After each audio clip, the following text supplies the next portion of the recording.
Là, nous sommes en lancement d'interview, en lancement de cours et en lancement, on peut dire aussi, de partage. Alors, donc, nous étions sur des inhabitudes émotivationnelles. Carole, on tu disait que tu pourrais peut-être prendre la parole pour tous nos auditeurs. J'ai expérimenté le week-end dernier ce que j'ai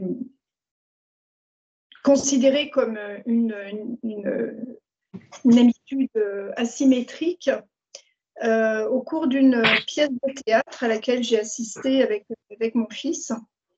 La pièce développait le thème de l'absurde. Beaucoup de propos n'avaient pas de sens. C'était une pièce de Ionesco.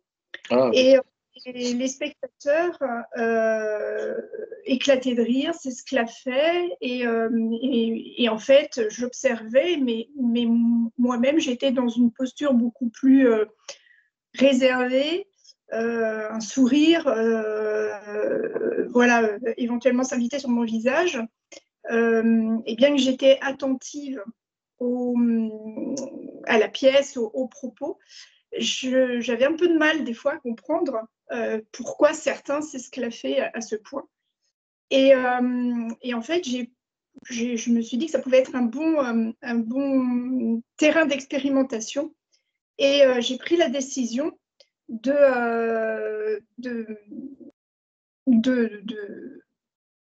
réagir ou peut-être de surréagir au moment où des dialogues, des expressions créer une émotion en moi, donc une émotion de sourire, de sympathie, d'amusement. Et j'ai en fait peut-être un peu surjoué en riant. Et j'ai pris conscience qu'en entrant dans ce rôle, je participais beaucoup plus à la vie, si on peut dire, de la pièce. C'était une expérience assez intéressante parce que ça m'a bousculée dans l'observation que j'ai fait de ce qui se passait que j'ai pu réaliser de ce qui se passait autour de moi, mais également sur l'impact que cette posture ou ce rôle pouvait entraîner. Et par miroir, mon fils, qui me regardait bizarrement au départ, s'est mis lui aussi finalement à participer avec un peu plus de chaleur ou de vivacité.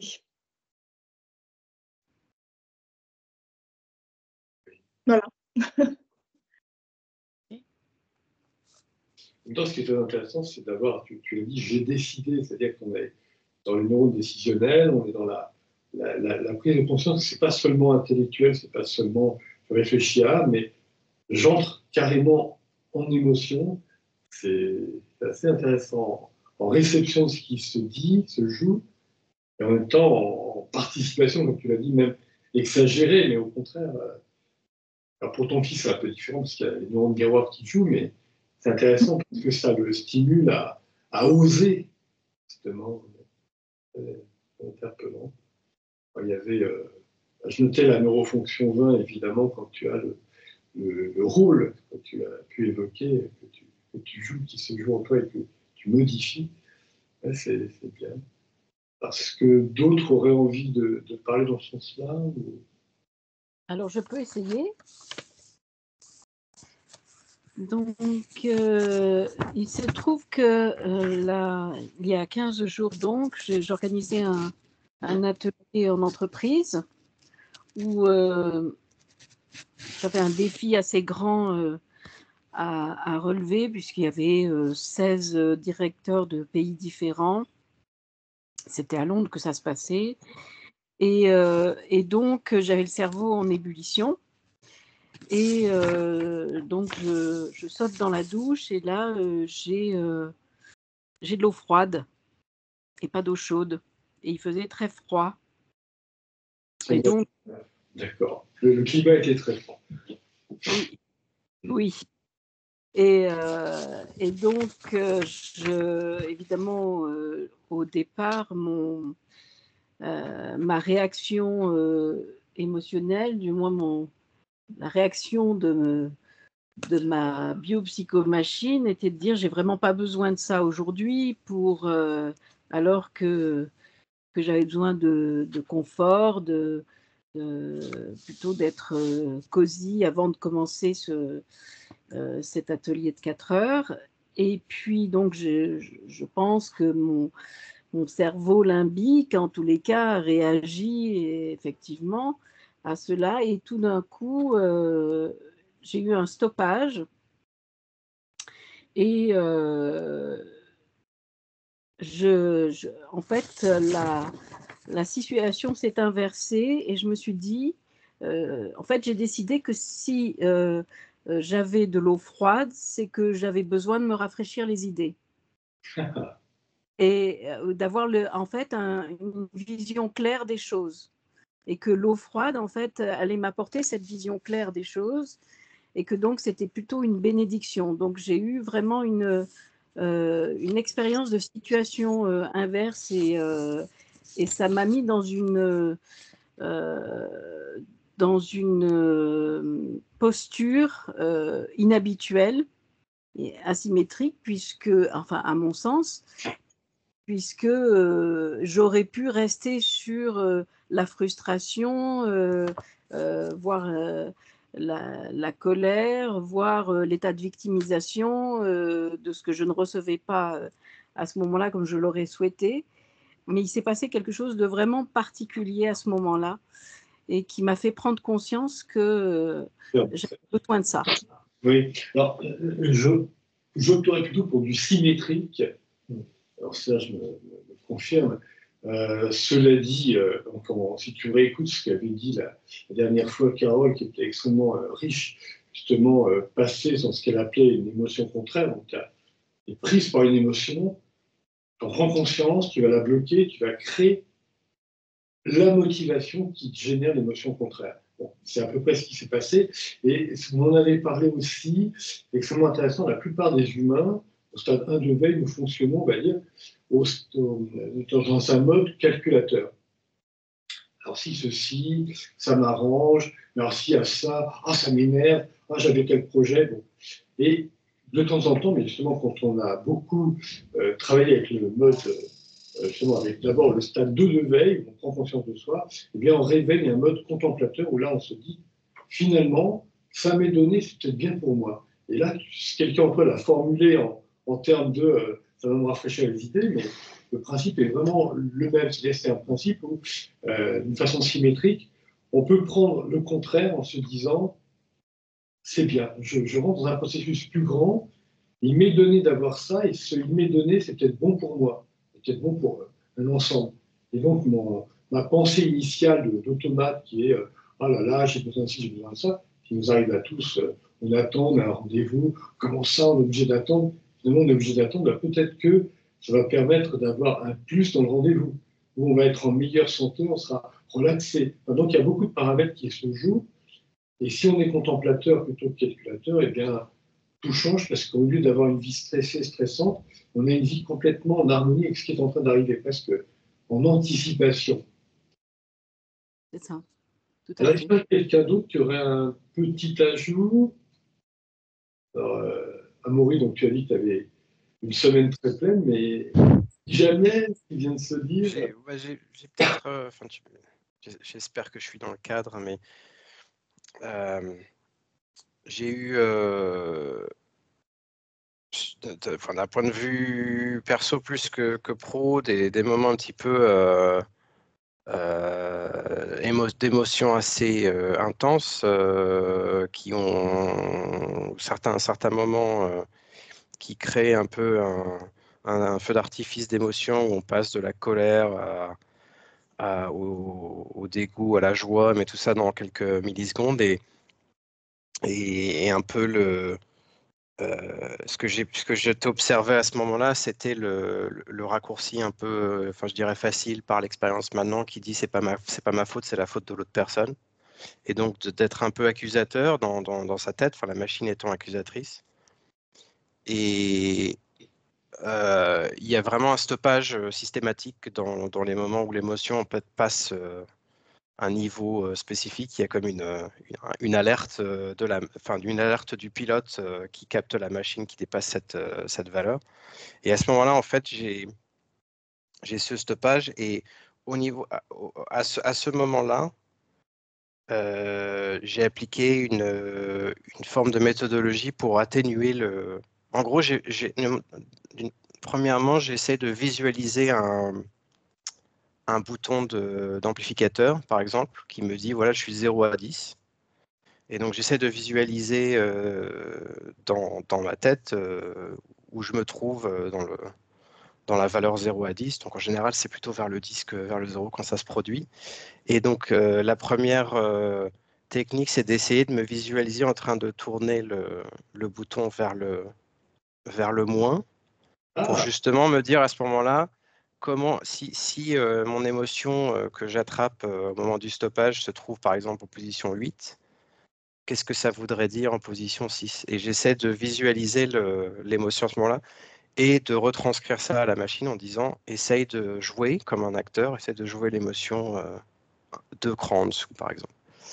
Et donc ça, c'était une expérience assez intéressante, très difficile, parce que ça a fait comme un ça réagit comme un automatisme, c'est-à-dire que ça oscille avant de trouver le niveau stable. Et la deuxième stratégie que j'ai tenté d'implémenter dans des moments de stoppage comme ça, c'est au lieu de dire je et tu dans ma machine, par exemple, au lieu de dire tu n'as pas adressé ce problème, tu n'as pas répondu à ma question, etc. Je me mets je nous mets dans un groupe et donc j'utilise le mot nous au lieu d'utiliser le mot tu et je. Et donc au lieu de résoudre un problème en disant c'est ton problème qu'il faut résoudre, je dis nous avons un problème à résoudre. Et en fait ça atténue vraiment émotionnellement, ça me met dans une équipe plutôt que dans la victime de l'émotion, entre guillemets. Et donc ça, je l'applique de plus en plus.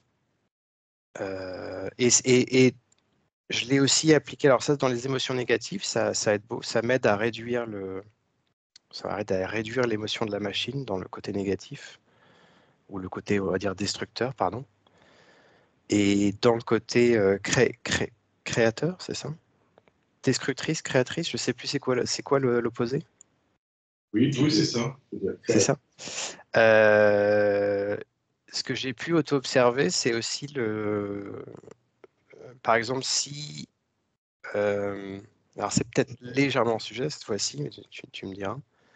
Mais par exemple, si j'accomplis un objectif, je mets mon équipe avec moi. Si je l'accomplis vraiment en ayant exécuté la tâche moi-même, je mets mon équipe et je parle de nous et je ne parle pas de je.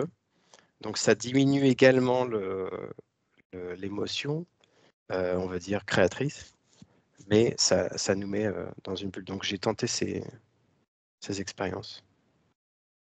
Émotion constructrice. Constructrice, merci. Destructrice, ouais, constructrice, ça a du sens. Donc cette asymétrie est extrêmement riche justement par le passage justement non plus de je à tu, mais de je tu à nous.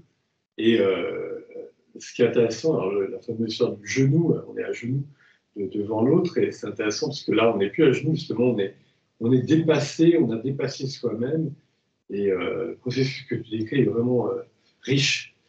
Ouais. C'était un rôle émotionnel, donc une refonction 20, avec dans ce rôle émotionnel, il s'est construit à partir de la neurofonction 17, donc tu as ta visualisation, ce que tu as appelé la visualisation de cet amplificateur. Et ensuite, tu es passé donc du 19, et tu es passé 19-18. Donc neurofonction 19, qui est une émotion récurrente, une émotion très présente, à du 18, donc des émotions en mouvement. Alors, ça a généré ça en toi. C'est vraiment, c'est bien. Alors, dans les mouvements émotionnels, justement, j'en parlais un petit peu avant avec Serge pour notre travail de groupe. Il y a un processus souvent qui se joue en nous. On l'a tous remarqué. Moi, quand on se réveille un peu en entendant ça pense en moi ceci, cela, ça s'émeut et se motive en moi dans telle ou telle direction. Et par exemple, il y a un groupe de gens et quelques neuroniens ont envie de parler. Je voudrais prendre la parole, donc je voudrais prendre le pouvoir, je voudrais dire que, puis voilà, que quelqu'un d'autre parle. Et en effet, comme tu dis, quand on gère des équipes, si quelqu'un parle, il faut au contraire le laisser parler parce que sinon il va plus oser s'exprimer. Donc c'est à nous de pouvoir stopper notre propre machine et se dire c'est pas grave. Et ça revient à ce que je disais un petit peu avant, la notion non plus de mode calculateur mais de mode contemplateur, c'est-à-dire c'est plus par rapport à ce que je viens de dire et par rapport au discours d'Isabelle un peu avant, c'est plus trop de dire ah c'est pas moi qui l'ai dit cette phrase importante. Non, l'important c'est que nous avons dit, peu importe que ce soit sorti du cerveau de Pierre, de Paul, de Danfi, ou de Amaury, ou de n'importe qui, finalement, l'important, c'est que le monde avance. Nous nous enrichissons tous. Quelqu'un a lancé le plus. Peu importe qui c'est moi, c'est pas moi. Voilà. Et quand on arrive à cette façon de penser où c'est moi, c'est pas moi, c'est pas important, mais c'est nous, en effet, là, on a gagné le terrain de la symétrie, de l'asymétrie, en termes d'inhabitudes émotionnelles. On rentre même dans un schéma justement plus grand et qui nous amène, parce qu'on travaillera un peu après, les connexions entre ce qui est motivationnel et intellectuel-conceptuel, parce que on est vraiment, on a dépassé l'ego, comme on dit. Et puis nos biopsychomachines sont plus de facilité à stopper, à décider de stopper des émotions destructrices plutôt que des émotions constructives. Même si un rire très puissant, ça peut être quelquefois mal interprété par les autres, mais bon, on a plus de tendance à stopper ce qui est normal. Moi, j'ai toujours eu tendance à stopper des colères qui montent et quand je l'aperçois, quand je l'attrape, je la stoppe parce que je me dis, de toute façon, ça sert à rien. Ça va dépendre du contexte. Si la colère est une colère d'automate que je récupère et que je vais atténuer, voire stopper complètement, ou alors si cette colère est justifiée, je vais pouvoir plutôt l'amplifier ou la diminuer en fonction de ce que je souhaite montrer à l'autre ou aux autres. Et Stéphane, aurais-tu une intervention asymétrique?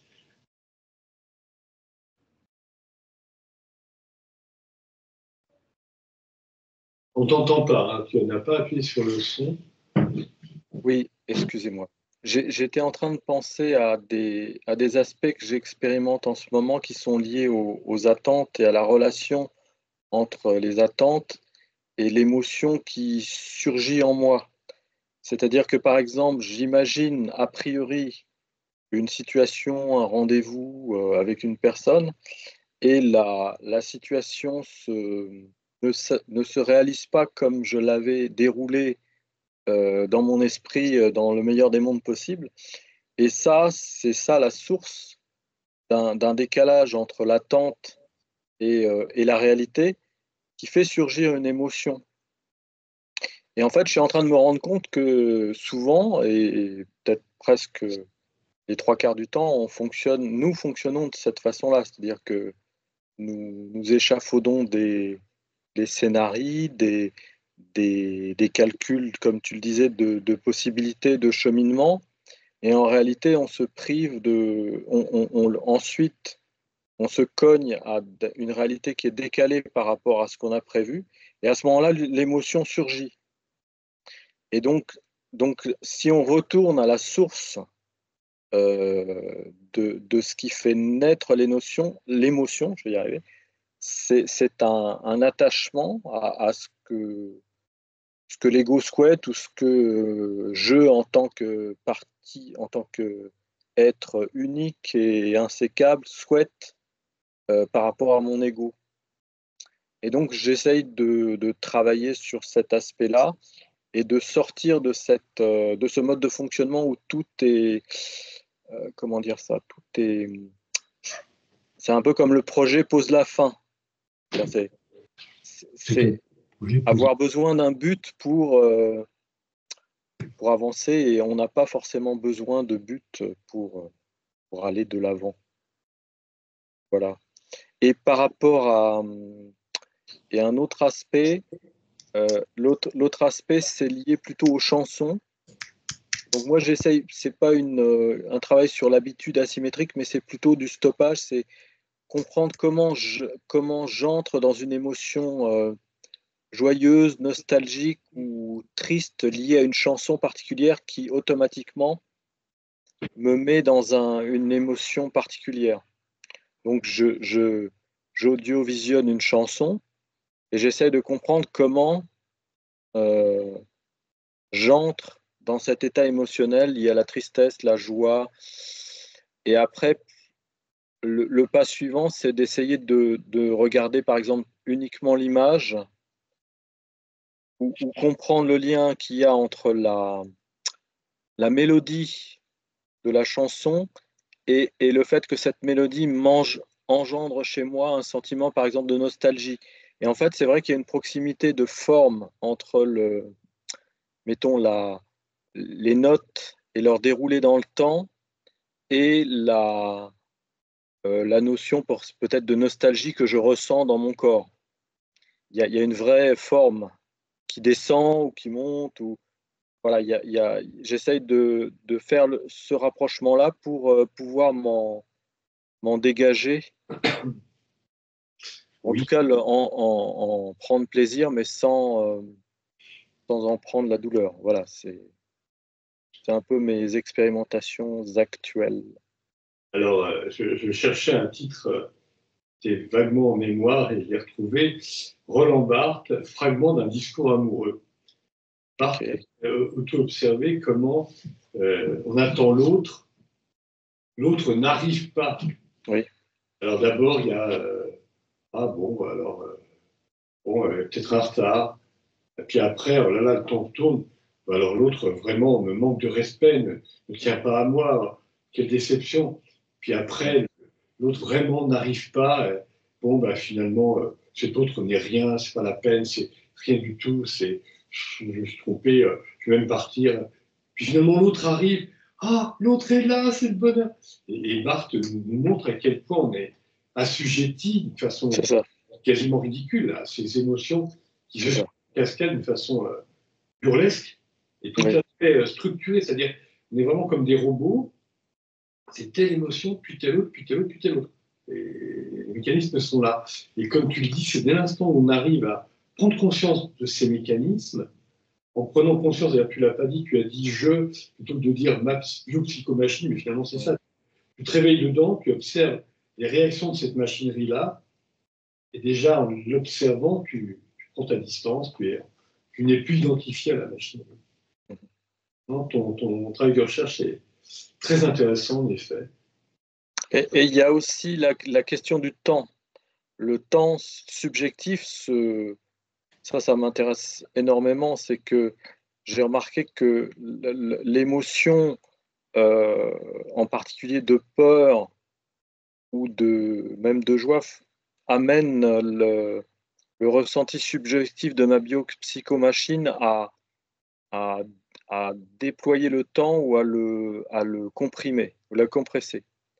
Et donc, par exemple, quand on est complètement emmené dans un sentiment de joie ou de peur, c'est comme si le tissu du vécu se densifie. Et donc ça, c'est quelque chose qui est intéressant parce que c'est fortement en relation avec la densité d'émotions ressenties en soi. En plus, ce que tu dis là, Stéphane, alors évidemment, Oui. pour le prochain livre collaboratif, tu m'as dit justement tu veux travailler sur le temps. Très amusamment, j'allais t'en parler au moment où tu as pris la parole. Évidemment, je me suis tué, mais c'est exactement ce que j'allais te dire. Bah, ça irait dans le sens du temps. Et ce que tu ajoutes me paraît extrêmement interpellant. Là, je me tourne même vers Isabelle avec l'avant-projet dont elle m'avait parlé et même écrit quelques lignes sur le rapport entre nous humains, notre identité face à l'intelligence artificielle, donc l'intelligence naturelle, Oui. artificielle, pardon, parce que précisément ce que tu viens de dire, c'est très interpellant dans le sens où nous, on peut avoir l'impression qu'on a des données et qu'on a des moments où les données sont contractées, sont toutes là. Oui, tout en même temps. Oui, c'est ça. Voilà. D'autres moments où on a une donnée, puis une donnée. Un ordinateur, il n'aura pas ça. Il aura toujours la même temporisation de toutes les données. Oui, et pourtant, l'ordinateur va calculer extrêmement rapidement, mais il va calculer sur un ensemble fini de données. Nous, on avait ça dans nos recherches, c'est-à-dire d'allouer la décision aux machines pour les domaines dans lesquels elles ont des données fiables et certaines avec un ensemble qui est validé. À ce moment-là, la machine est capable de décider très vite s'il faut arrêter le feu ou pas, parce qu'elle a des moyens d'action comment dire, qui sont beaucoup plus rapides qu'un humain.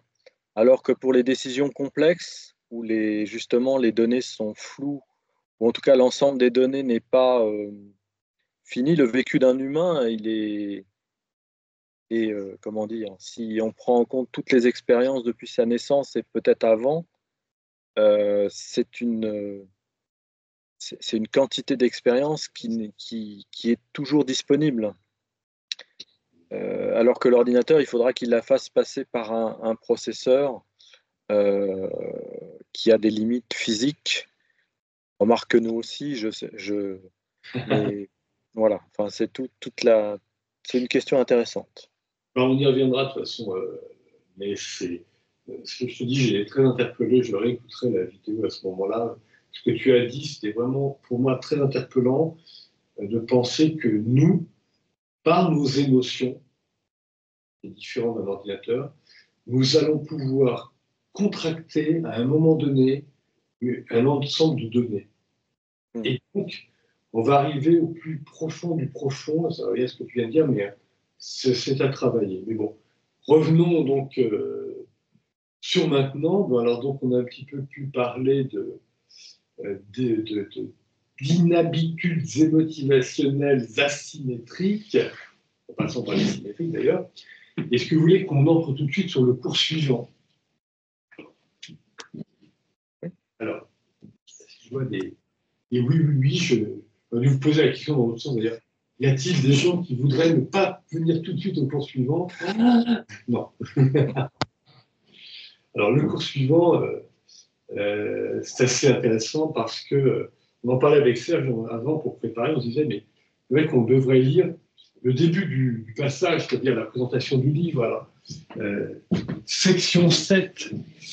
Voilà, pour les gens qui seront lecteurs de ce livre, donc toujours Neuroconnectique Enseignement, eh bien, section 7, on nous ramène quand même à comprendre que le livre est très structuré, que ce cours est très structuré.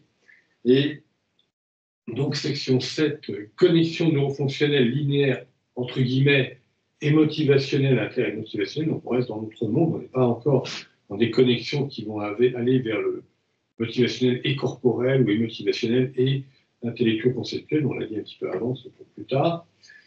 Tu voulais lire? Oui, je suis aperçu du coin de l'œil. Donc, section 7, connexion neurofonctionnelle linéaire, émotivationnelle, inter-émotivationnelle. Donc, c'est cours pratique numéro 26, neuroconnexion fonctionnelle sollicitant intrinsèquement notre neurosystème émotivationnel. Neuroconnexion fonctionnelle horizontale émotivationnelle motrice. 19 inter 18, sensoriel, 17 inter 21, végétative, 15 inter 20. Alors, je te propose, est-ce que, justement, on serait peut-être bien pour nos auditeurs et pour rappeler à certains, certaines, si on dit 19 inter 20, qu'est-ce que c'est que 19? Oui, qu'est-ce que c'est, oui. Donc 19 inter 18, donc neurofonction fonctionnelle horizontale et motivationnelle motrice, 19 inter 18, donc neurofonction 19, c'est une émotion récurrente, une émotion qui est une émotion qui revient, une émotion récurrente, une émotion qui est prégnante, une posture émotionnelle. Une émotion fixe, on pourrait fixité. Oui, une fixité émotionnelle, au contraire de la neurofonction 18 qui, elle, va dans le mouvement émotionnel, donc le contraire de la fixité. La mobilité et motivationnelle. Donc sensoriel, 17 inter 21, là on se trouve avec la neurofonction 17, donc une émotion qui est en relation avec une image mentale, donc une image conceptuelle, une image mentale. Conceptuelle, c'est dans le sens aussi, finalement, on a vu, c'est visuel, on a vu, puis après c'est dans fonction 3, après on a pu voir, entre guillemets, les yeux fermés, en fonction 10, et puis là, en fonction 17, eh bien, on va avoir l'émotion qui vient de cette image, même si on ne la voit plus, on ne s'en rappelle plus conceptuellement, mais par contre, elle nous a donné un arrière-goût, une trace émotionnelle. Ces neurofonctions sollicitant donc une émotion qui est venue par la vue, par la vision, que cette vision soit intérieure ou que cette vision soit extérieure. Donc on a ces émotions liées à la vision. Et la 21. Et la 21, donc c'est pratiquement pareil, c'est même pareil, mais c'est lié au son. Donc les émotions qui nous parviennent depuis l'extérieur liées au son, et les émotions que l'on sollicite de manière intérieure via une remémorisation d'une chanson, par exemple, d'un son, et voilà, on a cette émotion qui est avec ces sonorités, qu'elles soient conceptuellement intérieures ou extérieures, de l'extérieur. Alors, on avait deux exemples d'étudiants qui étaient... Et puis on a 15 intervalles, si j'aurais fini. Végétative. Donc 15 neurofonction 15 inter neurofonction 20. Donc la neurofonction 15, donc c'est des émotions qui sont contractées ou décontractées. Donc une émotion de colère va nous contracter, au contraire une émotion de joie, de plénitude, un sentiment de plénitude va plutôt nous décontracter. Donc là on est dans un lien végétatif, donc en relation avec une décontraction émotionnelle. Intervint, là on parle du rôle émotionnel, donc c'est beaucoup plus vaste. Et le rôle émotionnel va reprendre au moins 3 neurofonctions émotivationnelles en auto-observation d'au moins 3 neurofonctions émotivationnelles dans la série des 6 autres neurofonctions pour construire ce rôle émotionnel qui va nous caractériser sur le moment, dans l'instant.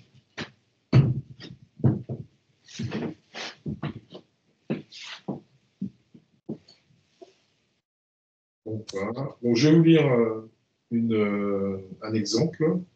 Neuroconnexion émotivationnelle végétative, 15 inter 20. J'ai auto-observé que je suis tendu.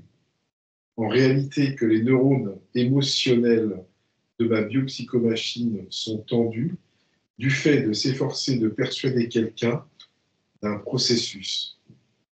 J'ai auto-observé qu'au moment où mon neurosystème émotivationnel a pu ressentir qu'il y arrivait, s'installe dans ma mécanique émotivationnelle, depuis des sécrétions hormonales appropriées, une détente générale alors que ma biopsychomachine jouait toujours le même rôle et motivationnel.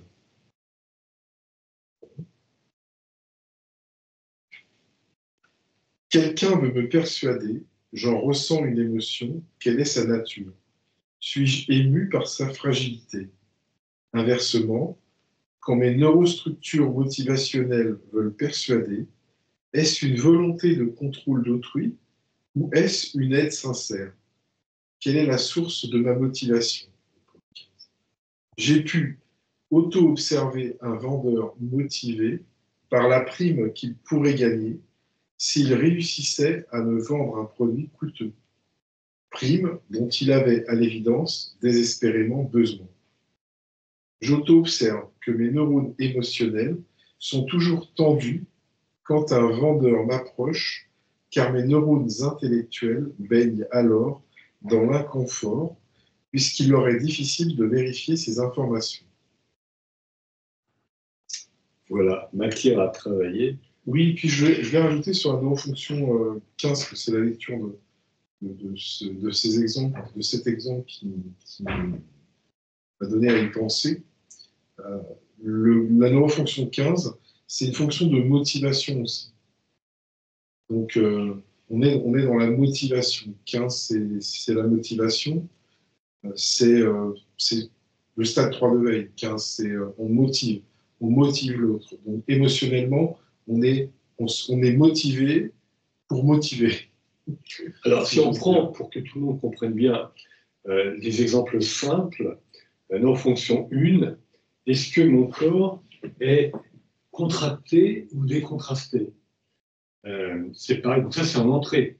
Alors, je peux auto-observer comment est mon corps. Maintenant, en sortie, je peux m'apercevoir que mon corps est contracté et me dire, oh là, je perds plein d'énergie, je vais le décontracter. Ça, c'est une décision. Donc, on va passer d'un mécanisme, on est dans un automate qui est comme ça. On passe au stade 2 de veille, on prend conscience, oh là là, c'est pas bon pour moi, je perds de l'énergie. Et là, on passe en effet au stade 3 et on se dit, je relaxe la machine, ça me gagne de l'énergie. D'ailleurs, une parenthèse que c'est juste un petit plaisir à dire, mais c'est vrai qu'il y a des expériences qui ont été tentées sur le modèle Murin, sur des souris, dans ce qu'on appelle populairement l'ADN poubelle. Comme vous le savez, il y a une partie de notre acide désoxyribonucléique qui sert, qui est codant, en fait, qui sert à produire des protéines. Et puis, il y a toute une partie énorme qui soit peut réguler cela, ces protéines-là, ces gènes codants vont être régulés ou vont être même structurés, c'est-à-dire ça s'active à tel moment ou à tel autre, ou même réparés. Mais par contre, il y a toute une autre partie énorme de cet ADN non codant qui apparemment est vraiment dit poubelle, ça ne sert à rien. On n'a pas trouvé d'utilité, on n'en trouve toujours pas. Et on a testé il y a quelques années donc, sur des souris, et maintenant on pourrait aller un peu plus loin, peut-être sur un modèle simien après le modèle Murin, c'est de se dire qu'on a testé de retirer toute cette partie de l'ADN non codant, c'est de l'ADN poubelle. Résultat, eh bien, l'animal se trouve avoir beaucoup plus d'énergie, puisque finalement, toute l'énergie qui va pour nourrir ce fonctionnement qui ne sert à rien, qui ne fonctionne pas, est en moins dans chaque cellule. Voilà. Petite parenthèse, mais c'est intéressant de le retrouver dans notre mode de fonctionnement et nous dire qu'on peut avoir, alors je reviens sur ce que je disais avant, la neurofonction 1, pouvoir avoir une machinerie qui, au lieu de perdre son énergie, va se relaxer. Mais, et vous me comprenez déjà en avance, je vois quelques regards parmi vous, il est évident que si sur le plan intellectuel-conceptuel c'est identique, donc neurofonction 15, neurofonction 8, on va se retrouver à avoir en effet une économie de ce qui serait un blabla sur le blabla, parce qu'on ne s'écoute pas parler parfois, enfin on s'écoute parler entre guillemets. Ah c'est bien, je parle bien, seulement on répète ce qu'on vient de dire ou ce que l'autre vient de répéter, ce qu'il vient de dire. Donc, il faut nettoyer tout ça, et là on va à ce qui est l'essentiel. Pareil, quand on arrive justement, on fait la neurofonction 15, s'apercevoir qu'il y a plein d'émotions, alors on a un peu évoqué ces émotions redondantes, mais il y a aussi l'expression d'émotions qui vont nous paralyser, qui sont lourdes, qui sont finalement qui nous mangent de l'énergie là encore.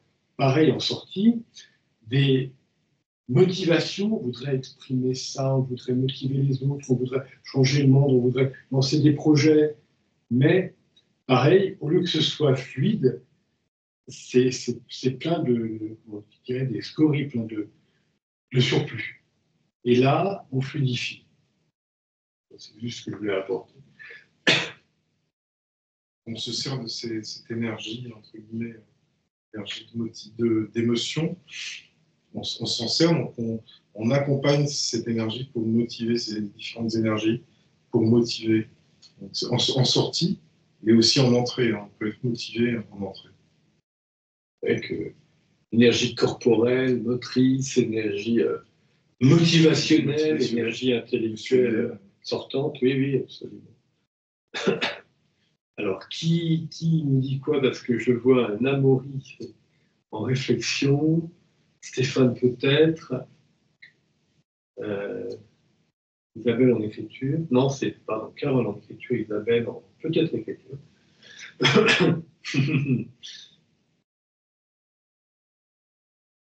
Alors, vous comprenez un peu l'objectif, c'est de pouvoir se dire, nous allons connecter des groupes d'émotions ou de motivation, donc en entrée, ce qui nous apparaît dans notre machinerie, en sortie, ce que nous produisons, moi, ce que notre machinerie produit, mais aussi ce que notre prise de conscience décisionnelle peut nous amener à décider de produire, et en créant cette harmonie entre, précisément, donc, des neurofonctions qui s'équilibrent entre elles, c'est-à-dire forcément s'il y a une émotion une motivation, dirais-je pour les cas, une posture émotionnelle, motivationnelle donnée, se dire bah, tiens, je vais essayer de créer un mouvement, c'est le complémentaire, qui va fonctionner avec. Idem, on l'a dit pour ce qui est de la tension à relaxation et du rôle qui se joue, qui sont en complémentation l'un avec l'autre. Et pareil, évidemment, on l'a dit pour les autres types de neurofonctions. Donc on était sur l'exemple d'une neuroconnexion 15 inter 20. On peut aussi essayer.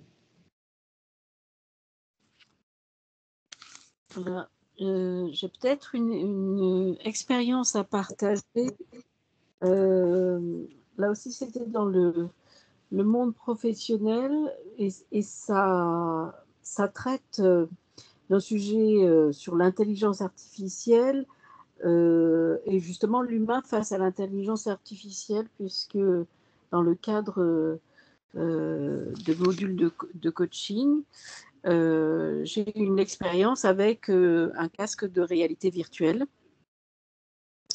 Et donc, ma biopsychomachine a été face à un défi dans lequel on doit en fait valoriser son vaisseau et donc mettre en place des réparations pour valoriser son vaisseau.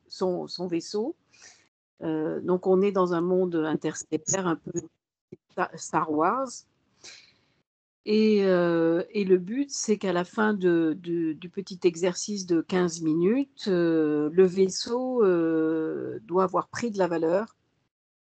Et donc, on a pu trouver on va dire, les robots réparateurs qui vont amener de la valeur au vaisseau tout entier. Alors, Isabelle, je ne sais pas ce qu'en pense Serge ou d'autres, mais là, l'objectif, c'est plutôt de chercher comment maintenant tout de suite au présent, nous sommes capables, maintenant tout de suite au présent, de créer en nous une connexion 15 inter 20. Et par exemple, là, dans le Danfield que je te observe, il y a un personnage qui se dit « Ah, c'est pas tout à fait bon, donc ça c'est intellectuel ». Sur le plan émotionnel, se dit « Oh là, il faut couper ». Mais couper sans blesser, donc il faut couper au bon moment. Donc là, c'est pas du tout une décontraction, une fluidité. Au contraire, on est dans la contraction et motivationnel, et se dire quel rôle puis-je jouer pour que ce soit au bon moment, en harmonie avec ce qui s'est dit, mais voilà, pas avec ce qui va continuer possiblement de se dire. Donc là, on a 15 intervenants qui s'installent dans la machinerie, dans le temps présent. Et donc, je vous invite tous peut-être à essayer à l'expérimenter tout de suite maintenant. Donc, juste une petite répétition. Au niveau des neuroconnexions, la neuroconnexion n'est pas, je l'ai déjà dit, on le dit plusieurs fois, mais c'est bon aussi de le répéter encore. C'est de la pédagogie. Donc, c'est pas un bloc 15 intervalles. On passe d'une auto-observation à une autre.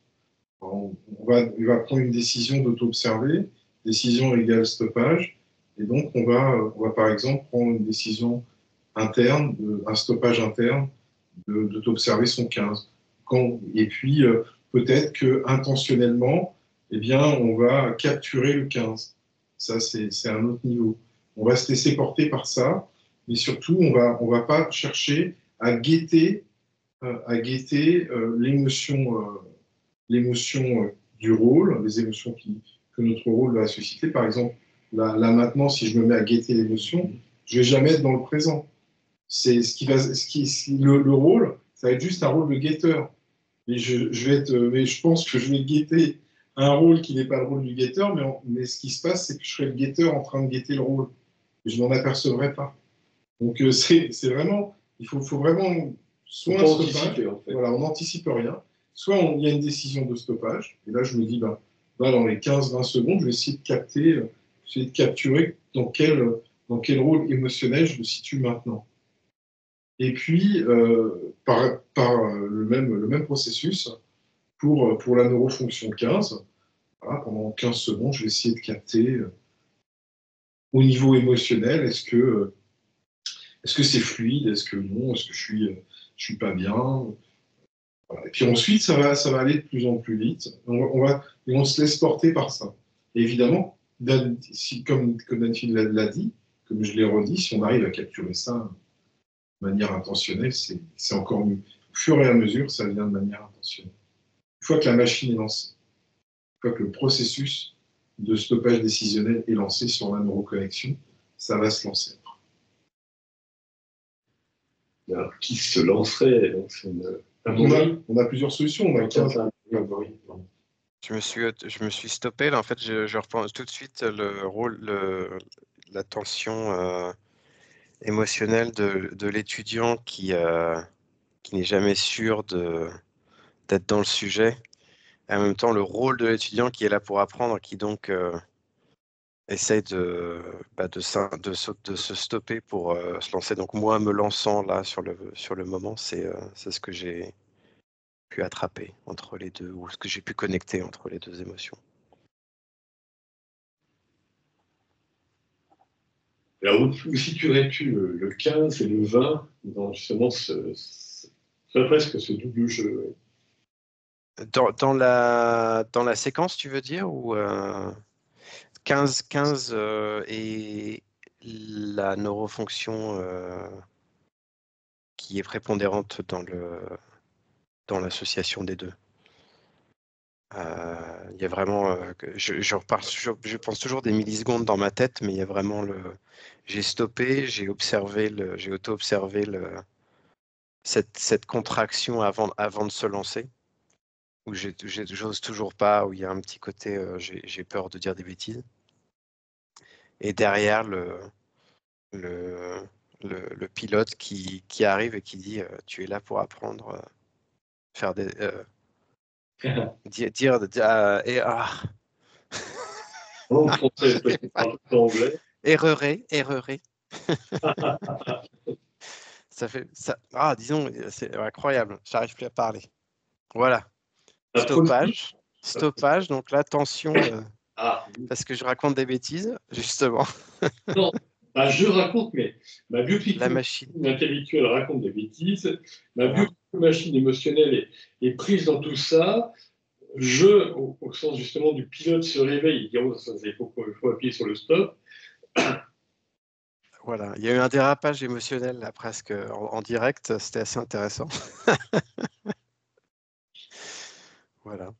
En même temps, c'est très important, ces dérapages émotionnels en direct, parce que c'est comme ça, enfin, moi, personnellement, c'est comme ça que je travaille sur moi pour développer justement cette conscience réflexive. L'objet principal de la neurocognitique, c'est de pouvoir se dire, il y a un moment, il y a telle émotion en moi, je me réveille dedans, et comment je travaille avec ça? Et donc, possibilité de, ce que disait un petit peu Serge avant, on a une colère, par exemple, qui nous traverse. Est-ce qu'on doit la maintenir? Est-ce qu'il faut absolument la stopper? Est-ce qu'on la stoppe en douceur parce que dans le contexte, ce serait bien d'atténuer, d'amener les autres à prendre conscience d'eux-mêmes ou de ce qui se vit? Donc, plusieurs scénarios qui sont là, et à nous justement d'être pleinement dedans. Alors, si je reviens sur ce qu'on vient de se dire, et je remercie d'ailleurs Amaury pour son intervention et pour la tienne antérieure d'Anne-Phil, je peux dire que ma biopsychomachine a ressenti cette contraction au moment où j'ai été stoppée, et tout de suite derrière, il y a eu une phase de questionnement. Et ensuite, une phase, on va dire, d'éveil à, oui, bien sûr, c'est dans le temps présent, cette partie de cours est dans le temps présent et non plus une expérience passée. Et du coup, c'est comme si je revenais au temps présent d'une manière par votre intermédiaire, mais ça m'a ramené dans le temps présent, effectivement. Et du coup, détente. Sensation de détente tout de suite, alors que, évidemment, la première était une contraction. La première sensation était une contraction. Souvent, plus que sensation, je dirais sentiment, parce qu'on n'est pas sur le plan corporel, mais sur le plan émotivationnel, et l'émotion, le sentiment qui est là, quand on a un arrêt, une aventure, est-ce que je dis bien? Est-ce que je dis tout? Est-ce que je le dis au bon moment? Enfin, tout ça, ça nous contracte intellectuellement, mais aussi émotivationnellement. Et en effet, quand on est simplement sur le moment présent, ben là, on peut être très relaxé, oui, tout à fait, en fonction 15, extrêmement fluide. Tu voulais prendre la parole peut-être? Non, je voulais simplement signifier qu'on pouvait aussi choisir d'autres neuroconnexions. On a travaillé sur le 15 inter 1, 19 inter 18, 17 inter 21. Alors, oui, pour rester tout à fait en harmonie, donc oui, 19 inter 18 serait bien, en effet, peut-être de travailler directement. Oui, j'en reprenais parce que souvent, c'est ce qu'il y a de plus simple. D'ailleurs, quand on travaille le stoppage, on a une vidéo à plusieurs consacrée au stoppage. En premier, c'est toujours simple de se dire, sur le plan corporel, voilà, ma machinerie corporelle a des mouvements et je les stoppe. Donc pareil, quand on arrive à se dire, évidemment, après on est sur la posture comme ci ou la posture comme ça, selon le moment du stoppage. Et ce qui devient très intéressant, c'est on a stoppé où? On a stoppé dans quel moment, dans quelle posture, je dirais bien, corporelle. Sur le plan intellectuel, c'est pareil, intellectuel conceptuel, je dirais cognitif. Mais quand on arrive sur le plan affectif, c'est pareil aussi. Et là, c'est assez intriguant de se rendre compte qu'on peut avoir donc un changement d'émotion. Ah, je suis content. Puis soudainement, quelqu'un, mais on s'en aperçoit pas souvent, mais dans la vie, on s'aperçoit que c'est tout le temps, même chez les autres. Et surtout chez les autres, quand ça vient sur nous, parfois on se réveille. On nous annonce une mauvaise nouvelle, on a un smartphone, telle nouvelle. Ah, zut, alors qu'on était tout joyeux, la journée commençait bien. Ah, un tel qui m'écrit ça, mais. Et puis après, on a une nouvelle assez intéressante. Ah, alors c'est. C'est grotesque si on s'observe objectivement, mais en général, on dort, heureusement.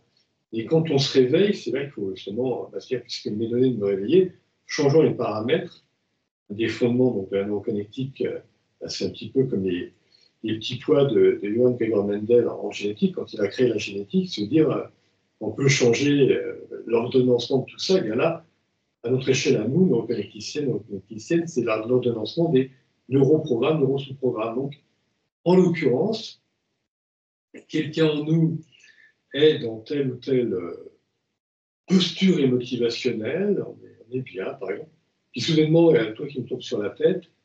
Est-ce que là, où c'est pas un problème estomacal, que sais-je, et là, comment ça se passe? Et comment ça réagit dans la machine? Est-ce que là, on est en catastrophe? Voilà, donc il y a un mouvement. Et vers où va-t-il? Comment va-t-il? Combien de temps dure-t-il? Donc ça, on peut prendre note. C'est vraiment, en termes de travail expérimental, de travail de recherche, en termes de laboratoire, c'est le fondement de nous connaître nous-mêmes, si on peut dire. Et puis après, bien évidemment, on peut se dire, après, stade 3 de veille, ça j'en parlais un petit peu avant, et c'est vrai que c'est le moment le plus intéressant, quand on se dit, je vais modifier dans ma programmation, justement, quand j'ai compris que je reçois un courriel, alors j'étais tout content, toute contente ce matin, et le courriel qui m'agace, et ça s'agace en moi, pouvoir stopper. Ah, parce que là, il y a eu ce mouvement, justement, vers l'agacement. Pouvoir stopper, peut-être même stopper de plus en plus tôt. On revient sur le travail de Stéphane, extrêmement intéressant. Le moment où on va se dire, je ne vais pas stopper seulement quand c'est là. C'est déjà bien, j'en prends conscience, par rapport à pléthore de gens qui n'en prendront jamais conscience de leur vie. Mais j'en prends conscience, je stoppe la machine émotionnelle. Et mieux encore, quand ça revient et ça revient et ça revient, je prends à nouveau mon smartphone. À nouveau, il y a l'agacement qui vient, mais il y a à peine le mouvement. Là, c'est beaucoup, beaucoup plus vite. Ça arrive, c'est plus des minutes ou des secondes, ce sont des fractions de secondes. Et là, je stoppe. Je stoppe dans le mouvement. Et voire même, je modifie dans la foulée, je vais vers un autre mouvement. C'est-à-dire qu'on revient sur ce que je disais un petit peu avant. Par exemple, on passe du mode calculateur au mode contemplateur et on se dit, mais finalement, c'est peut-être pas mal qu'il y ait ce un tel qui m'agace là, parce que ça va me permettre de le laisser un peu attendre, ou bien je vais pouvoir modifier le travail comme ça, ou bien je vais lui montrer ses erreurs, ou bien je vais lui apprendre comment il peut travailler mieux, etc. C'est-à-dire qu'on utilise autrement l'événement émotionnel, bouleversant, agaçant, je reprends ce terme, et on transforme, par exemple, un mouvement émotionnel, je ne saurais pas dire en français, enjoyant, enfin, réjouissant, voilà, par exemple. Donc, travaillons en effet sur les mouvements, les postures émotionnelles. Est-ce que ça vous dit de... Bon, moi, je me donnais moi-même en exemple, vous l'avez compris, à travers ce genre de situation que j'ai pu observer chez tel ou tel de mes proches, en me disant moi-même, oh, comment ça peut m'arriver, ce genre de situation, où j'en ai fait eu des soucis de ceci ou de cela encore récemment, et notamment, je vais prendre une petite parenthèse, pardonnez, je prends quelques instants de plus, mais ça peut être intéressant pour la recherche, pour la science, pour la neuroscience, c'est que on est par exemple dans une certaine tranquillité de vie, émotionnellement parlant, et puis soudainement, donc il y a un problème qui se pose. Mais ce problème qui se pose, on est pris dedans, c'est-à-dire qu'on est absorbé. Mais dès l'instant où on prend conscience qu'on est dedans, justement, on s'en libère, et on va pouvoir commencer à jouer. Et même quand c'est paradoxal. Je voulais vous donner un exemple, parce qu'il est vrai que souvent, par exemple, on nous dit brusquement, ah ben, il serait bien d'aller à tel endroit, à tel moment. Et nous, on n'est pas prêt du tout, on est fatigué, on a ceci, cela. Et pouvoir se dire, c'est très particulier.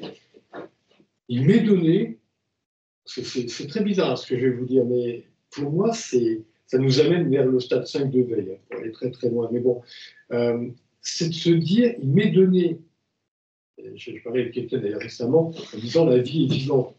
Et cette personne-là me dit, elle n'a pas bien entendu, ah oui, la vie est mouvante. Non, je dis bien, elle est vivante. C'est-à-dire que j'ai un état d'être émotionnel, bien-être ou moins bien-être, bon, tout va bien. Et puis on me dit, maintenant, il faut aller à tel endroit, là, tout à l'heure, demain. Mais au niveau corporel, je ne suis pas en pleine forme, là, je suis très fatigué, je suis épuisé, je ne pourrais pas. Et là, dans notre calculateur, je ne pourrais pas. Mais on ne sait pas que demain, on va peut-être avoir un sommeil incroyable, réparateur, mais à 3000%. Et donc après-demain, quand il y a ce rendez-vous auquel notre mode calculateur voudrait répondre non, eh bien on a intérêt à répondre oui, parce qu'à ce moment-là, en effet, on sera prêt. Et on sera dans l'émotion la plus joyeuse, la plus constructrice possible. Alors que d'après maintenant, c'est pas possible. Donc voilà, je vous montre un petit peu, hein, ça va un peu plus loin sur nos états de conscience possibles, stade 5 de veille, mais déjà de se dire euh, la, la, la partie réception de comment ça fonctionne en nous, elle n'est pas bonne, si je puis dire, radicalement. C'est-à-dire on a un mode de fonctionnement qui vient de ce stade 1 de veille automate, où tout est assuré, calculé, et donc les mouvements eux-mêmes sont, on l'a dit un petit peu avant, saccadés selon des suites de programmes. C'est assez affreux, c'est vraiment comme un automate, tel programme, puis le programme 2, puis le programme 3. Pareil, quand on passe d'un programme à un autre, la structure qui s'assoit, si je puis dire, la posture motivationnelle, elle-même, elle va rester là, elle va se bloquer. Tout ça, c'est vraiment de la robotique, c'est affreux pour nous. Mais dès l'instant où on arrive à sortir du mode, j'insiste bien, calculateur, en se disant, ce qui m'est donné comme si on était en connexion avec tout, avec les gens, avec les événements, avec la santé des autres, la nôtre, avec tout. Bien finalement, on n'est plus dans ce mode calculateur, on est dans un mode contemplateur, c'est un autre mode de fonctionnement du cerveau, complètement différent. Et là, la vie, elle s'ouvre et ça nous amène une sorte de joie immense, même quand ça va mal.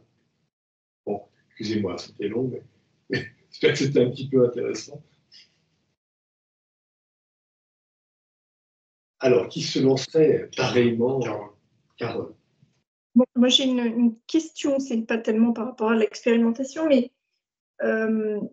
est-ce que finalement, il n'y aurait pas ce mouvement motivationnel qui interviendrait dans l'ensemble des interconnexions? En fait, je rebondis sur l'exemple qui a été donné par Amaury. Il était dans une certaine posture, un rôle d'apprenant, d'étudiant, un peu submergé par la peur, donc tension émotionnelle liée à la peur. Il dit effectivement à un moment donné, le pilote s'est réveillé, lance-toi, et est-ce que cette décision n'est pas finalement le prémisse d'un mouvement émotivationnel qui va lui permettre de changer la neurofonction 15 liée à la peur en neurofonction 15, mais liée à une décontraction, voire quelque chose de plus libérateur. Dans l'exemple que tu donnais, je trouvais que c'était presque, enfin, dans les exemples que tu as donnés, je trouvais que c'était presque, comment dire, sensible le fait de voir ce mouvement un peu à travers toutes les interconnexions. Mais c'est ce que j'ai ressenti. Est-ce que c'est le mouvement émotivationnel ou c'est simplement le fait de stopper et de décider? Peut-être que je confonds les deux. Il y a les deux. Alors ça, je te parlerai, il avait dit justement dans cette réunion à table, rappelle-toi, il évoquait que toute prise de décision, d'une certaine manière, c'est un stoppage. Ça, j'avais complètement raison. Et là, le second aspect est aussi là, c'est que reprenons toujours notre base toute simple, corporelle, dans cette machinerie-là, le grand singe sapiens, et dans ces primates, eh bien, on s'aperçoit qu'il y a tout le temps des mouvements.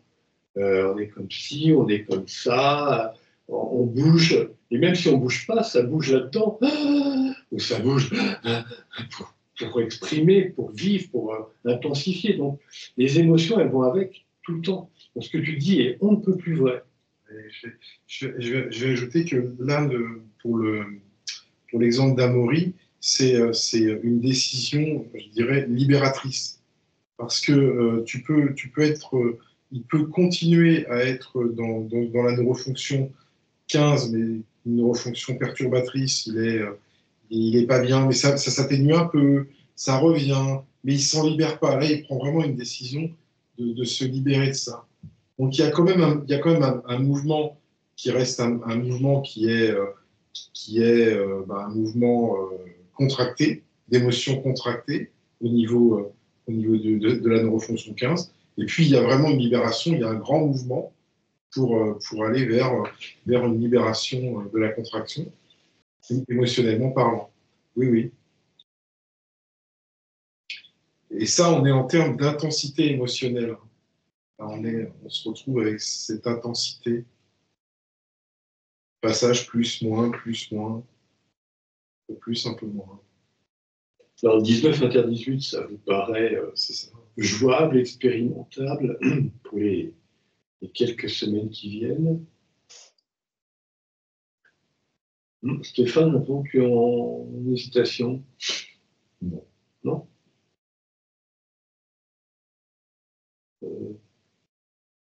Oui. C'est bon donc. Ok, voilà. On nous restait évidemment 17 inter 21 pour rester dans de l'équilibre, donc entre ce qui est, on va dire, par imitation, on va dire, sensoriel, donc un sens c'est un autre, dans les 5 sens connus, ou dans les 6 si on prend les travaux d'Alain Berthaud sur le sens du mouvement. Et donc on va se dire, eh bien, on peut en effet être attentif à un mécanisme visuel et un mécanisme auditif. Alors évidemment, toujours le même principe, prenons comme base, pour rappel, ce qui est corporel, là, corporel entrant, donc en l'occurrence sensoriel. On peut se dire, je vois quelqu'un en face de moi, et puis en même temps, j'écoute ce qu'il me dit. On entend souvent des gens dire, j'ai regardé une vidéo, j'ai regardé un film, j'ai regardé un documentaire. Heureusement que ce n'est pas seulement regarder, sinon ce ne serait pas très intéressant de voir des grands singes qui bougent leur mandibule. Donc non, j'ai regardé et écouté. Bon. Mais là, quand on passe cette fois à l'échelle un petit peu au-dessus, donc on passe au domaine intellectuel-conceptuel, on s'aperçoit que on a les mêmes mécanismes qui apparaissent, c'est-à-dire on peut, sur le plan toujours des images, images visuelles ou entre guillemets images sonores, s'apercevoir qu'on peut se rappeler, par exemple, la sonorité d'un magnifique concert de Tchaïkovski, Casse-Noisette par exemple, et puis en même temps, eh bien, on a l'image visuelle de tel orchestre, philharmonique, on ne sait où, qui joue cette musique. Bon.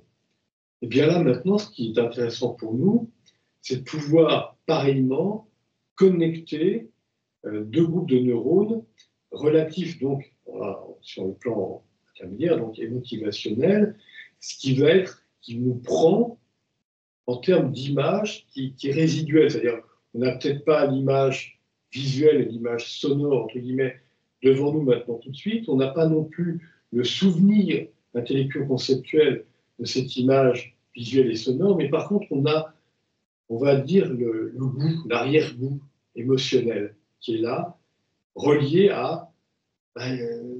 on n'a pas forcément la musique et le musicien, mais on a l'ambiance.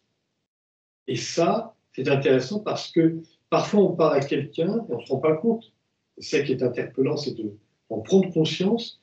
Il y a une ambiance à travers nous. Par exemple, là, tout de suite, je vous parle, alors j'ai une petite pensée transverse qui me revient vis-à-vis donc, de Laurent qui voulait être avec nous ce soir et qui m'a expliqué qu'il avait un problème de liaison sur la planète où il est actuellement. Mais ce qui est intéressant, c'est que avec Laurent, on a beaucoup parlé de groupes, puisqu'il est à demi anglais, de groupes comme Genesis qu'il adore. Et ce qui est intéressant, c'est de pouvoir parler. Donc je vous parle, je vous exprime, on est entre nous, on va être ouvert à d'autres gens qui nous écoutent. J'évoque un ami qu'on aime beaucoup, Laurent, et puis moi j'ai un souvenir spécifique musical avec Laurent qui a créé dans moi une émotion particulière en termes d'ambiance, que je viens de dire, je pense ce terme-là. Donc ce contexte émotionnel, cette ambiance, liée donc à des sons et à des images, crée ma façon de parler, ma façon de penser, ma façon de m'émouvoir de ce Laurent.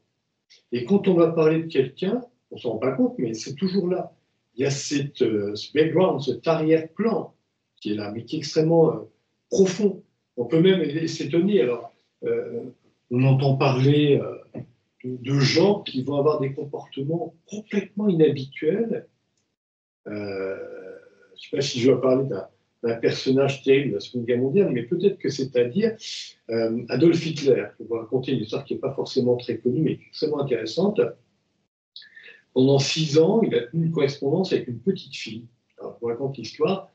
Il aimait bien s'entourer pour la propagande d'enfants, enfants tout bons, joyeux, des enfants donc, entre guillemets à rien. Et il y a une petite fille qui vient lui parler, puis il la trouve sympathique, et il demande à pouvoir échanger avec elle. Simplement que la petite fille, au bout de peu de temps, par les services de renseignement, il sait qu'elle est d'ascendance juive. On ne la met pas dans les camps parce que c'est sa grand-mère, mais quand même, plein d'activités interdites, et forcément, avoir une correspondance privée avec le Führer, c'est interdit, c'est pas possible. Et pourtant, il continue. Jusqu'au moment où il va y en avoir qui vont se mettre en colère 6 ans plus tard en disant non, monsieur, mon guide, c'est impossible, c'est pas possible, il faut arrêter ça. Et c'est la mort dans l'âme qui l'arrête. Et on parle de la fille d'Hitler parce que c'est vraiment une relation affectueuse. Et là, on se dit, mais attends, il a toute une idéologie, cet homme-là. Il est complètement conditionné, hypnotisé, je cherche le terme, identifié à une idéologie, à un rôle dans une idéologie. Et là, soudainement, il la casse d'une façon radicale, complètement. Pourquoi? Parce que justement, il y a dans un sourire, une voix, cette connexion qui s'est installée, qui est tellement puissante que ça va au-delà de tout le reste. Donc, quand je vous disais, c'est extrêmement important, extrêmement puissant, même si on ne s'en rend pas compte, derrière les sons qu'on entend, les images qu'on voit, qui se connectent parfois, on peut décider de connecter en mémoire, celles qui travaillent aussi sur le plan justement décisionnel à partir de nos réseaux, comment dit-on, neuronaux conceptuels, ben là, sur le plan émotivationnel, c'est là aussi. Donc, je vous invite à travailler sur vous, exemplairement, et peut-être même là, tout de suite. Alors, moi, j'avais donné l'exemple personnel, vous avez compris, de Laurent. Et ce que je disais par rapport à Laurent, quelqu'un pourrait être, pour bien, parce que je vois quelques visages qui ont l'air d'être connus, dit-il, mais comment l'appliquer on peut s'apercevoir, un individu, par exemple, qui va être absent dans un groupe, ça peut nous déclencher une colère. Alors, celui-là, il est toujours absent, c'est agaçant, là, par exemple. Mais, donc, comment dit-on, émotion primaire, colère, émotion secondaire, agacement, mais on est pris dedans. Et puis, on a un même personnage, un autre, dans la même situation. Cet autre personnage qui est dans la même situation, c'est pareil finalement. On devrait avoir la même émotion derrière. On ne l'a pas. On a une tendresse, une bonhomie, mais oui, c'est bien. Pourquoi? À cause de ces mécanismes dont je viens de parler avant, qui dit, comme je le disais, comme un processus sensoriel, connecté, interconnecté. Alors ça peut être les odeurs, hein, la Madeleine de Proust, si on ne prend pas l'audition et la vision, ça peut être l'odeur et l'aspect tactile. Qu'importe, mais c'est toujours là. Suis-je à peu près clair?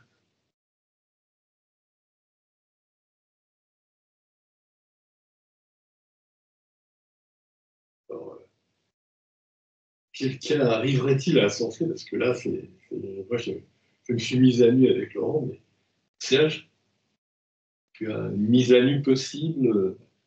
Une mise à nu possible. Je pensais à ce que tu venais de dire avec Laurent, et le mot qui me revenait, c'était tu étais vraiment dans l'affectif, parce qu'il y avait un lien profond avec toi, un lien émotionnel assez profond avec toi qui vous reliait.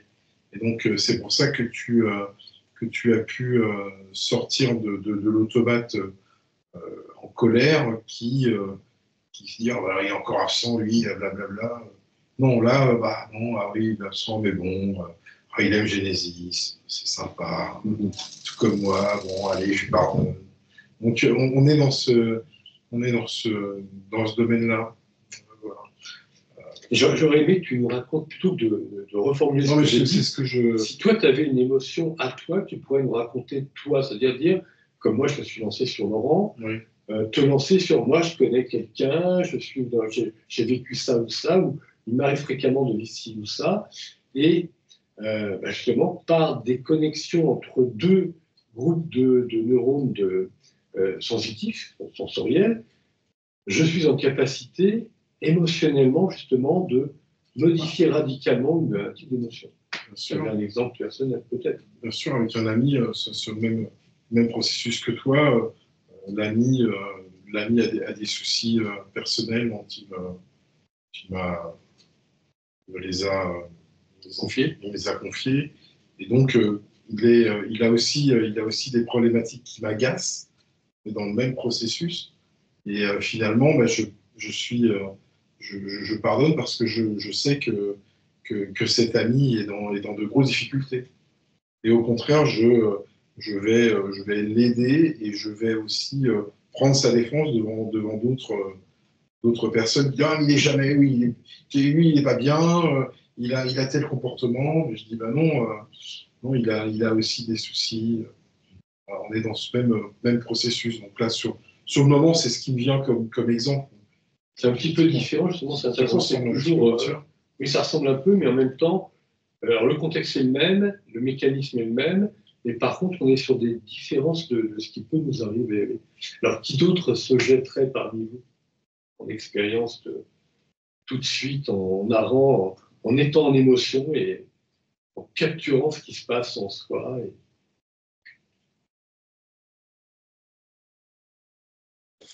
Est-ce que ça doit suivre une séquence? Parce que l'exemple, enfin, j'ai stoppé là immédiatement, et ce qui s'est manifesté dans la machine, c'était alors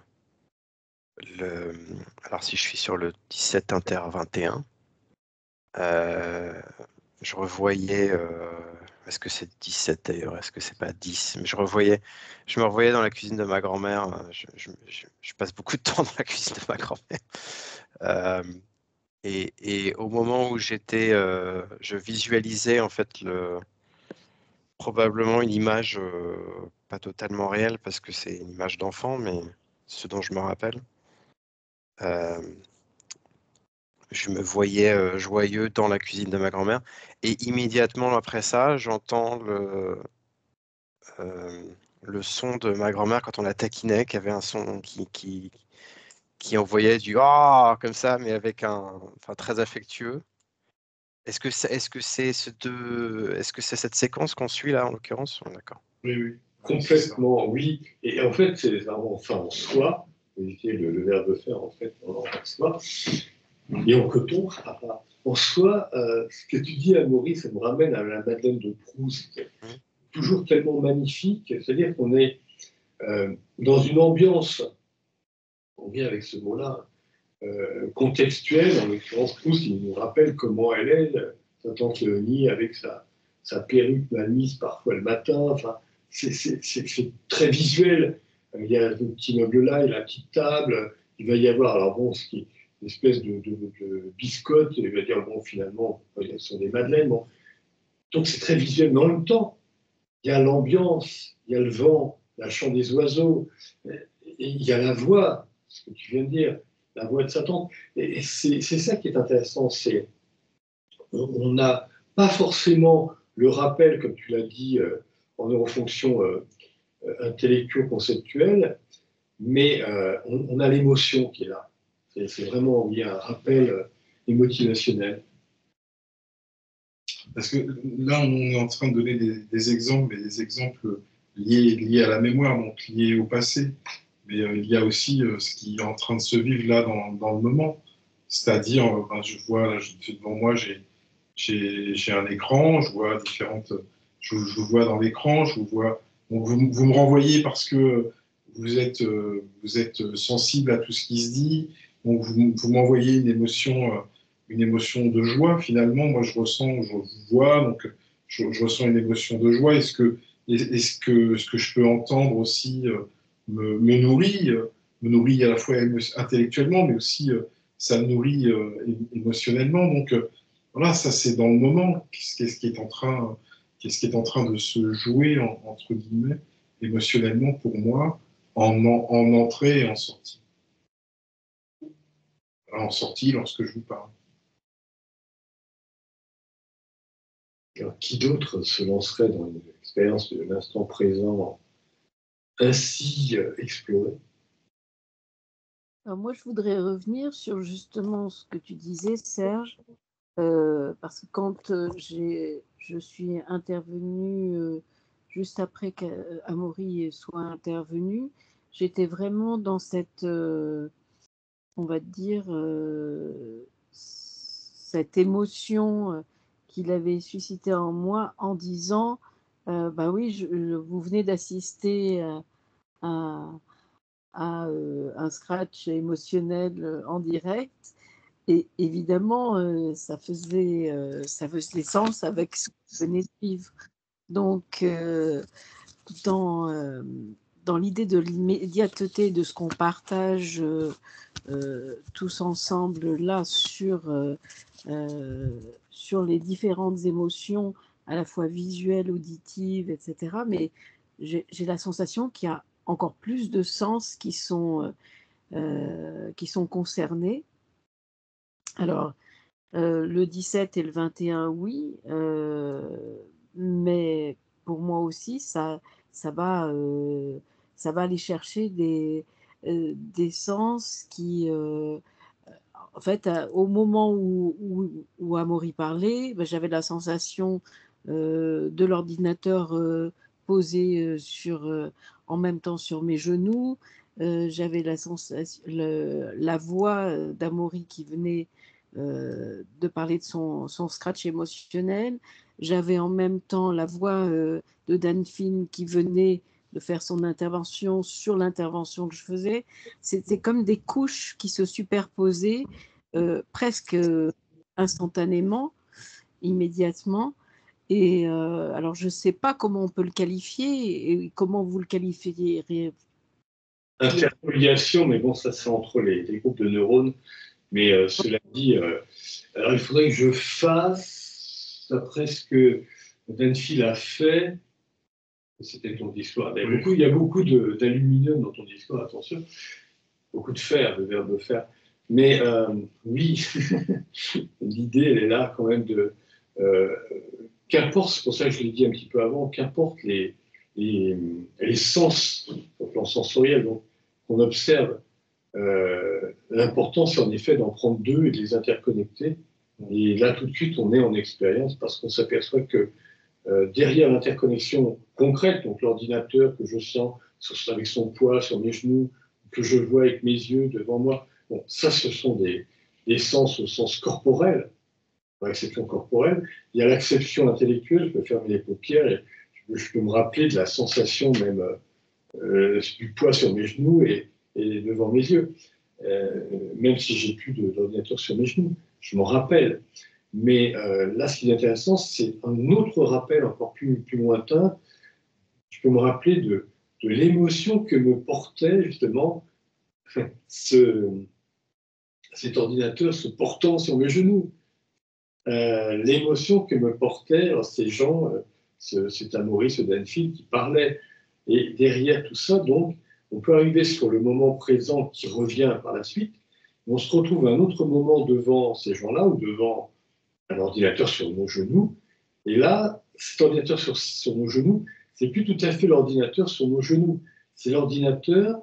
Là, on parlait de profondeur de champ sémantique, si on veut chatouiller avec des mots, mais c'est ça, il y a une histoire qui s'est construite. C'est plus seulement un ordinateur, c'est un ordinateur enrichi de ces petits paramétrages, et notamment donc la sensorielle de pression, voilà.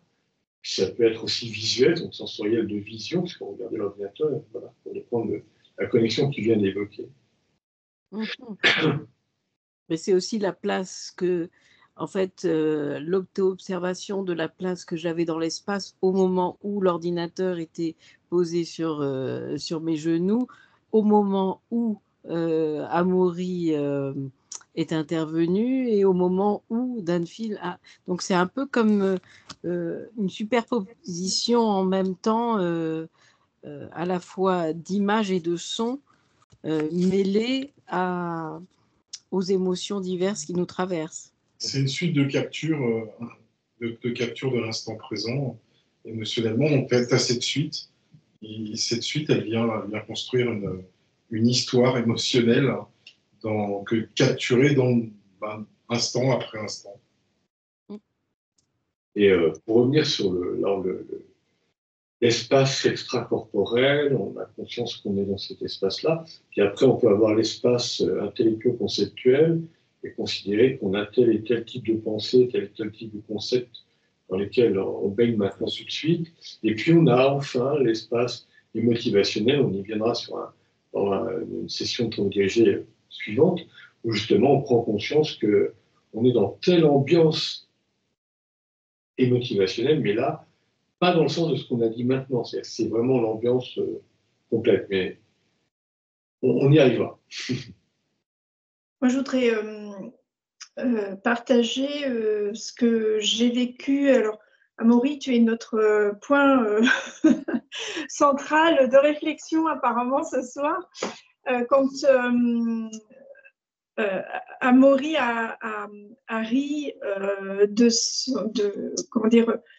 son erreur de langage, du fait que sa langue est fourchée, le fait de, l'entendre rire m'a projeté à la dernière, au cours de la dernière séance où nous avons échangé un rire aussi quand nous avons vu les petits ballons là qui se sont projetés sur son image et ça avait détendu l'atmosphère. On avait ri, il y avait, enfin, je dis pas qu'on était tendu, mais ça a créé une espèce de pause. De bulle de légèreté et quand en fait j'ai partagé ce rire, ça m'a projeté sur cette image et donc il y avait pour moi la neurofonction 21, donc la mémoire du son qui intervenait, qui a provoqué une émotion de joie liée à cette légèreté de ce moment, et la mémoire visuelle de cette image des ballons qui s'envolaient. Je ne sais pas si c'est en lien vraiment avec l'exercice, mais c'est vraiment ce que j'ai ressenti. Si, parce que quand tu parles de mémoire, tout à l'heure j'évoquais un goût, un arrière-goût, c'est difficile de trouver des mots, parce que déjà le vocabulaire qu'on utilise couramment, il est très pauvre. Quand on veut déjà, souvent on est obligé d'inventer des nouveaux mots pour préciser, déjà se dire ma biopsychomachinerie émotionnelle, puis peu à peu on trouve des mots de plus en plus précis, on se comprend entre nous parce qu'on fournit l'effort de cette attention de plus en plus précise, mais quelqu'un d'autre va dire pourquoi il me parle cela. Bon.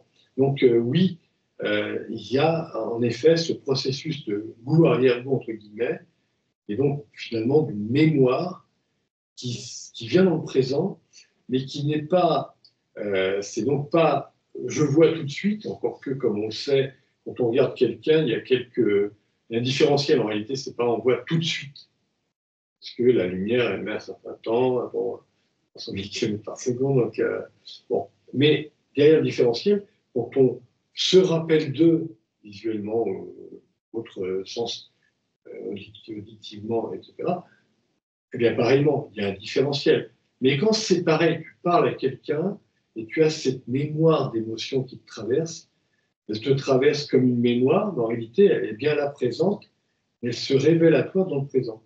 Donc, ce que tu dis est pour moi complètement juste. Oui. Et Stéphane, qu'on n'a pas beaucoup entendu parler, qui pourtant s'intéresse au passé, au présent, au temps qu'on capture ou qu'on ne capture pas. J'étais en train de réfléchir à cet aspect de relation avec les personnes, savoir si on est plus ou moins proche d'une personne. Ce qui me venait très vite à l'esprit, c'est le ressenti corporel au niveau mais c'est peut-être un peu, c'est personnel, mais au niveau de l'estomac, en fait. Je ne sais pas trop pourquoi, mais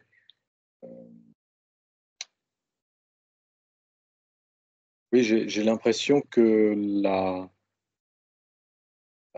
la présence de quelqu'un, enfin, on est plus ou moins présent à soi et en même temps, on est plus ou moins présent à une personne en fonction de la nature de la relation. Euh, et j'ai l'impression que ça se ressent corporellement. Il y a plus de fluidité si on est proche d'une personne, il y a moins de mots peut-être. Bah, ce que tu dis, c'est Aurélie, on avait parlé il y a quelques semaines, mais et on lui disait, je lui avais dit d'ailleurs que oui, elle était un petit peu en avance sur le cours, parce on va en traiter justement de ces connexions entre ce qui est corporel et ce qui est motivationnel. Mais en effet, comme on dit, je ne digère pas.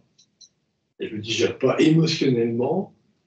Si je ne digère pas une relation, je ne digère pas ce que m'a dit quelqu'un, ne digère pas ce quelqu'un lui-même. Euh, c'est ça qui est interpellant, c'est-à-dire qu'en effet, on peut toujours greffer des ponts avec la réalité corporelle qui est quand même notre substrat le plus présent, le plus habituel. Donc, ce que tu nous montres là, oui, est très, très patent, très évident. Et alors peut-être pour aller un peu plus loin, si par exemple mon jeu est très proche d'une personne, euh, si elle m'évoque un souvenir ou quelque chose qui lui plaît ou dont elle est désireuse, on va dire, où il y a un désir, il est possible que je capte quelques images. C'est-à-dire, si l'émotion est très forte et que je suis très connecté à la personne, c'est possible que j'entende ou je visualise des parties de son désir à elle ou à lui, enfin je ne sais pas comment le dire. Et en fait, j'ai l'impression que c'est très lié au nombril. Mais bon, donc c'est comme si l'image, c'est pas une image visuelle, c'est une image un peu comme si au fond de mon estomac, j'avais cette image qui est inversée et que je reconstruis. Voilà, mais c'est une piste, c'est juste une piste. Hors du nombril du monde, je dirais que j'ai moi-même. Non, mais le nom, ouais, enfin, c'était pas dans le sens le nombril du monde, c'était dans le sens comme une image inversée concave. Mais C'est la dioptique de René Descartes dans son célèbre livre sur la méthode. Mais donc d'image inversée concave. Mais là, ce que je voulais dire par rapport à nos émotions, c'est-à-dire que dans ton discours, ce qui moi me paraît interpellant, c'est qu'en effet, j'ai vécu, et beaucoup de gens l'ont vécu, quand on est en très grande amitié ou en amour avec quelqu'un, on va avoir des moments fusionnels exactement comme tu l'as décrit, c'est-à-dire c'est de l'empathie à distance même, oui, oui.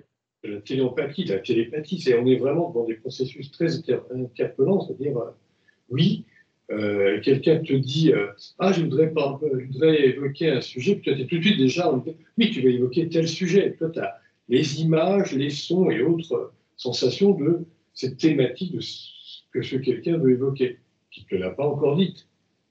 Je suis complètement en fusion avec ce que tu dis, si j'ai bien compris ce dont tu parles. Oui, oui, c'est même, d'ailleurs, ça peut se formuler en mots, c'est-à-dire que quelque chose auquel on pense en pré-mot se verbalise dans l'autre personne. C'est un peu la base des transferts, si j'ai bien compris, en psychanalyse. Mais Ça, c'est intéressant d'avoir une... La notion de prémo, elle est dans ce livre-là. Référence pour nos auditeurs lointains. Donc, voilà. Absolument. Là, comme on avait parlé aussi avant une émotion, une sorte de pré-émotion, il y a un émoi. C'est vraiment difficile à capturer, mais plus on s'entraîne, plus on y arrive. C'est comme un geste, un peu comme aux arts martiaux. Avant le geste, on a une présence, si on peut dire, du geste, avant même qu'il ait lieu.